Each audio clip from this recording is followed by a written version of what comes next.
Hello, Mark Crossfield here. It's Golf Swing Weekly Fix time.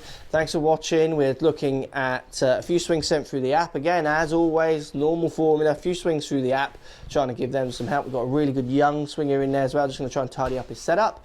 We're also talking about lofts on wedges from Question of the Week, and we're also talking about the dreaded, I don't know if I should even say it, the dreaded shank. What causes the shank? What is a shank?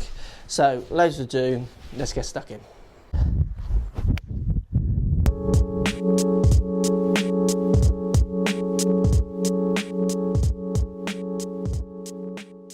So we're seeing lots of good movements in this swing. The thing I want you to think about though is trying to get rid of this one. Camera's a bit wobbly.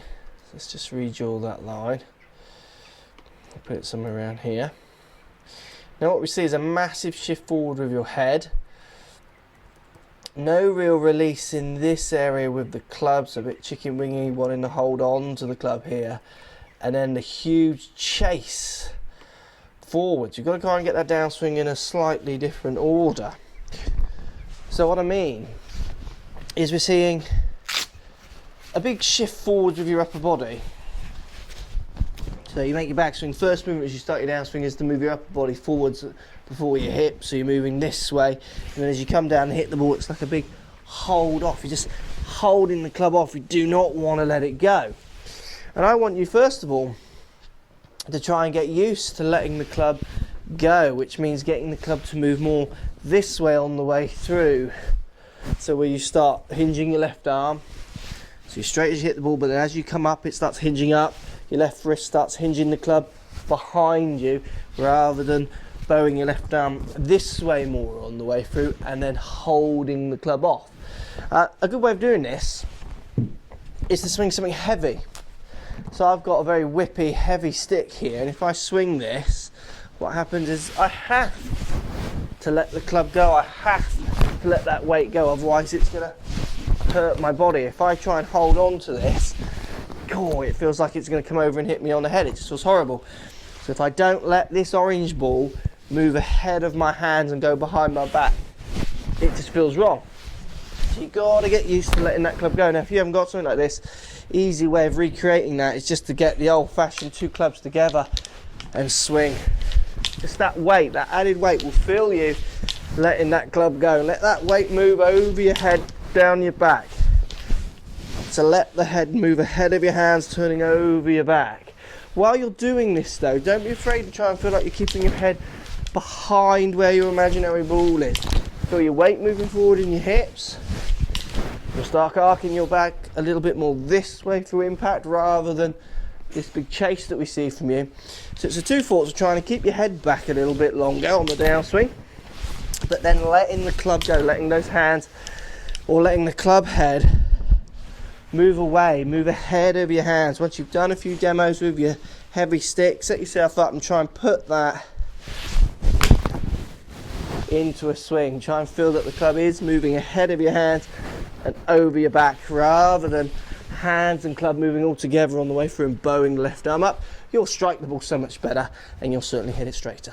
So loving this swing. Thanks for sending the swing. Young golfer here. Look at it. It's so fluid. Great looking young player here. Really good. Love to know what your handicap is. Post a comment on the video if it's you and let me know handicap where you play. That's a good looking swing. Look, little thing to work on. Lots of good movements in here.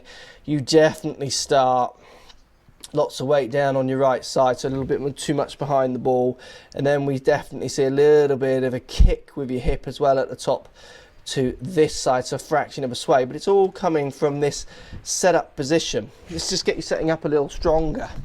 Really common mistake, certainly with everyone really, but good junior golfers get a little bit lazy in the setup because it's possibly a bit boring. You know, they want to hit it. This guy's obviously got a really good swing, just wants to get out there and get scoring, which I understand, but if you look after the detail a little bit more, you'll be much more precise. You'll hone those scores in and those consistency levels will rise.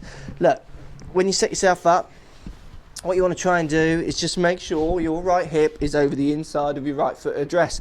That means your right knee is kicked in over the instep. For you, you're definitely starting a little bit over the middle of that right foot. As you make your back swing, there's a little kick to your right, a little sway, which is always going to make that strike slightly fluffier than it should be. So really simple. Set yourself up. You can just take the club, drop it down on the outside of your right leg, outside of your right knee, and then inside of your right foot, and line all them up. You'll feel your hips literally just push slightly further forward than maybe you're used to in that video, and then start hitting your good swings, good shots from that position. I think you'll find your strike will just crisp up a fraction more. Really good swing though. Thanks for sending it in. I'd love to know your handicap and where you play. Thanks for sending. So I think what we see in here, this swing here, not only maybe that you shouldn't play golf indoors, and I hope Mum isn't watching this video, is posture. Nice straight back, but look how upright he is. Watch what happens when his posture isn't right. This kid's clever, he's got a decent amount of coordination. Look how much he drops. So huge drop here, and then look how much he changes his spine angle as he comes through to hit the ball. That's clever. He's trying to get into the right position and hit the ball, but why not start in a more constructive position? So we're seeing, I see this in subtle ways in so many golfers. So the young man there standing too upright, so he's too tall. He's got straight back, but he's too tall. Can't hit it from up here, so as he comes and hits the ball, he's trying to find a more balanced, a more powerful position. And you see this on, you could work into this video anything you want. I see this on many levels. People starting on their heels, making a backswing, club goes behind them, so they move further back onto their heels. They feel like they're falling over. To start the downswing, it's the first movement is the rock back forwards, and there's your classic over the top chopping action. All come from poor balance at the start, poor posture. For you, what I want you to do is set yourself up. This is really simple. How you want to, too tall, like you're doing, and just literally drop your right hand off and see if you could touch your right knee. You want to be able to touch the top of your knee. You're going to find you're not. You're going to have to find you come over a lot more. Still try and retain that nice straight back you've got. Touch the top of the knee. Let the handle of the club drop down to the equivalent place of the right hand, and you'll find that allows you, so not to get here, but if I touch the top of my right knee, that way a lot more over the ball and keeping that straight back. From your good posture position, if you maintain that, or set that up at the start, sorry, you'll have a better chance of turning more within some solid angles to hit better golf shots, better strikes, and definitely enjoy your golf a lot more. So today we're going to talk about the dreaded, yes, the shank. What is a shank? So a shank is when you don't hit the flat part of the face, you hit the round neck. So you can shank the ball straight to the camera here, to the right. You can shank the ball straight, because if you hit right plumb in the middle of the neck, so the round surface hits perfectly, two round surfaces collide straight in line with each other, you can get a straight one. And you can get the one that dives left as well. So I see lots of shanks. Basically you're using the neck of the club. Now, what causes a shank? Well, there's a few things that cause a shank.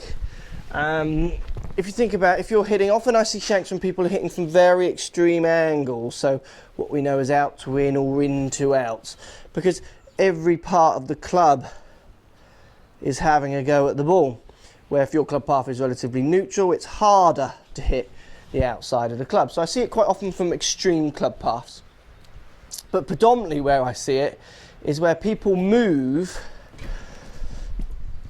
the circle that side of the ball, and it's as basic as that. This is the most common form of a shank that I see, and I'll talk to you a little bit about how I try and get people to fix it. So if you imagine this club is doing an arc around my body, and it could be doing an arc that's moving out to in and into out and over the top, so it's spinning. But if I move the arc literally this side of the ball, swinging straight, swinging out to in, swinging into out, I'm going to hit with a neck. So it's much more of a case that you're swinging on a path, and then what happens is you simply just bump the arc forwards, and then the club is coming down. It could be, like I say, coming straight, but it's on the other side of the ball, and now it comes your neck. So it's about moving that path, plane, circle, whatever you want to call it, that side, as well as hitting from funny directions.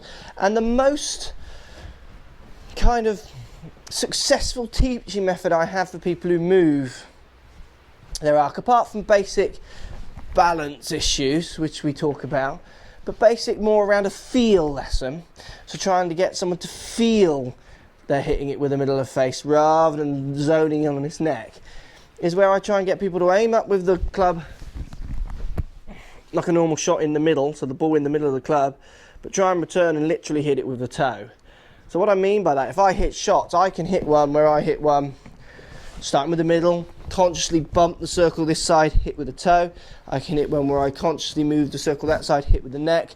And that's why I'm allowed to find, or I can find, the middle more often, because I know where the face is. I can feel where the face is in relationship to my contact point, my ball, where often people are swinging and they're not really realising that they're bumping the circle that way forward. So they think they're swinging and it's lining up with the middle, so they're committing at their full speed and bang, off the neck it goes, and you get the dreaded J afterwards. So look, best way if you are someone who struggles from shanks, you've got to go and have a lesson, really, is your best thing. Get on camera, go and see a good coach who can really help you identify what your issue is across heavy angles, moving the circle, and a few other things I've seen in the past, but that's really what happens.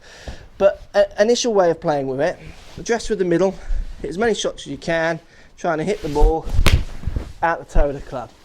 So that ball's gone half distance because I've literally just hit it with this part. You probably saw very little difference, very subtle in how I changed my swing. I literally just brought my hand a bit closer to me. I wanted to know that I could hit it off the toe. If you're someone who shanks, you'll probably find it very hard to hit it off the toe. You need to find out where that toe is, and then you'll be able to find out a little bit more where the middle is. And a good way of seeing if you are hitting it off the toe or the heel, put some tape on the club. Put some tape. Masking tape is good. It leaves indentations. You'll see where you're hitting. So just confirm what you're feeling is physically what's happening. So the shank at the neck, caused by a few things. Bumping the circle this way, out to in, into out heavily also can cause it. It's a horrible shot. Let's get rid of it. Go and see your pro if you're suffering from it a lot. They'll sort you out. But there's a few ideas about what a shank is and maybe how to fix it. So question of the week. This week, Mark, in your opinion, what is the best wedge loft combinations? Good question. Look, wedge combinations is about understanding the rest of your set and then working around preferred distance, preferred shots. So to give you an idea, my wedge combination, my pitching wedge stops at 46 degrees. It's 46 degrees loft. I then jump up to 52, so it's a 6-degree jump. Usually it's around 3 or 4 degrees between each eye, and this jumps up 6. Then I go 56, so it's a 4 jump, and then I go 60, which is another 4-degree jump. So there's one slightly out of sync club, which is my 52. For me, I like my 52. I've got some exact distances I know I hit with my 52, which is why I want to get it into the set. So then I build the other 2 wedges around that loft. So for instance, if I went 52, 54, they would feel too similar. So I bump them up 4. So there's no correct wedge combination. You find your preferred. I also quite like having a 60 degree. I like having, rather than a 58, I like the lot of loft, the bigger options it gives me for the flop shot and what have you around the greens. So, and because I feel I can manipulate my 52, I don't feel between my wedge to my 52 like it's any kind of big jump for me, because I've learned my distances, and that's the key, isn't it? You've got to find your distances. So finding the best wedge combination, well, you've got to understand where your pitching wedge or 9-on, whatever you're sinking to, finishes in loft. That's the big thing people don't know. They come for advice of wedges. I say, what's the loft of your pitching wedge? They don't know. So we're never going to be able, we have to find that out as a starting point. And then you can work off that. But if you've got a preferred loft of a club, 58, 56, 54, you could even work off that one as well, because that's the one you're going to call on most times. So for me, my 52 is my preferred pitching club. I like hitting small, 60 yards and upwards with this. So I want to get it into the set. So what I do is I work my distances around my pitching wedge up to my 52 and then build the other 2 4 degrees up. The big trick is not to get any massive gaps, and that's what you'll find. People who aren't there out thinking about wedges, you're going to find with stronger lofts in sets these days. If you've got some of the TaylorMades and other things, that's not, Cleveland's, loads of companies do it, strong lofts. The pitching wedge ends like at 44, 42 degrees, ridiculous. So then if you jump to your 56 after that's just a massive a jump in loft, so you need your gap wedge, 52, 50, those kind of things. Find the lofts of your clubs. All the information's online. You can go online and search for them. Manufacturers give you that information. Build your lofts around that. get the combination so you don't have too many big gaps, really is the moral of that story. So if you like what's going on here, don't be afraid to subscribe to the channel. Also thumbs up the video, post comments, love to hear what you guys got to say. Let's keep it social. The more we talk, the more we share, the easier this game will get for everybody. So if you want to find me on Facebook here, you can find me on Facebook. If you want to tweet me, find me on Twitter here as well. Just follow the links, all in the description. Come and join the show, get active, get involved, get playing some better golf. Thanks for watching.